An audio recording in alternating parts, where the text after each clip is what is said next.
and city council races in November could have a direct impact on housing policy and the response of nonprofits. Joining us, Anthony Eade. He's a policy and advocacy coordinator at COTS.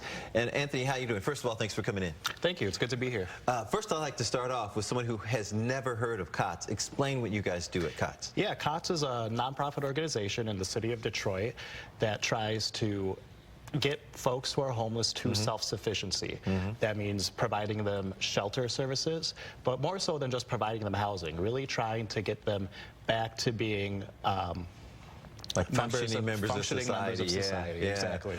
Talk about, because you guys go way back, started off with one facility, but now it's grown so much. Oh, yes.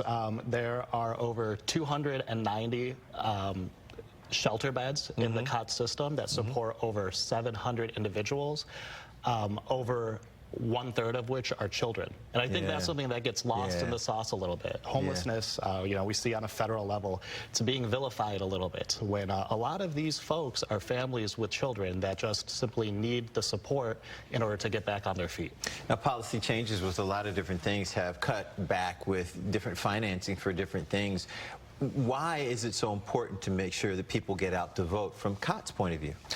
Yeah, well, so we just had a primary election in Detroit, and we're really at a crossroads in the city and on the state as a whole.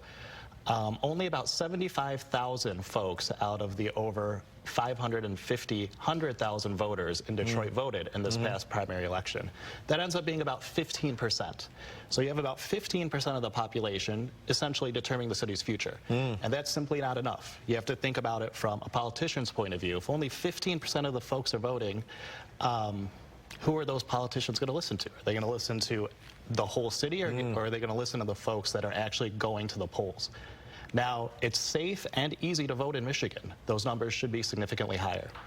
Talk about how COTS has adjusted with the different policies that perhaps have already changed, and what are the biggest challenges that you're facing? Well, they haven't come to pass yet, but what we're seeing on a federal level are decrease in funding opportunities, not only for COTS, but for the whole nonprofit ecosystem as a whole.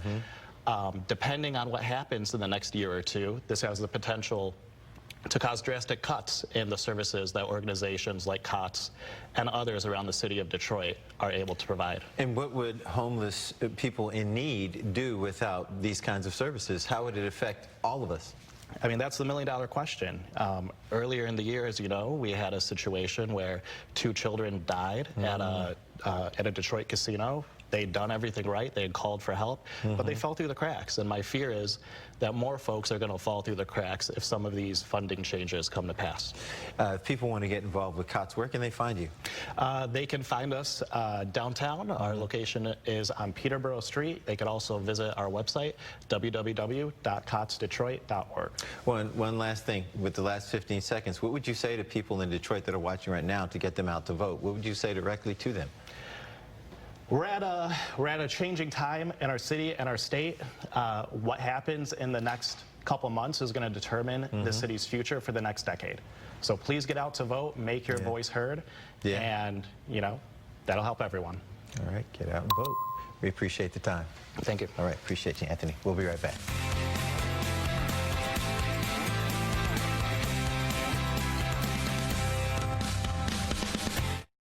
Turn up the flavor. Grab Mike's Hot Honey Pizza only at Papa Romano's.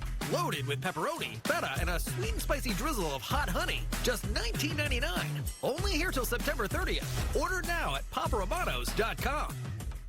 This summer, hit the road in style, wherever it leads. Vacation is calling with the official vehicles of summer, only at Gowling Chrysler Dodge Jeep Ram. Make this the summer sales event. Best selection, year-end clearance deals, and amazing customer service. Gowling, home of the original 5-star highest rating, #1 in Michigan. Right now,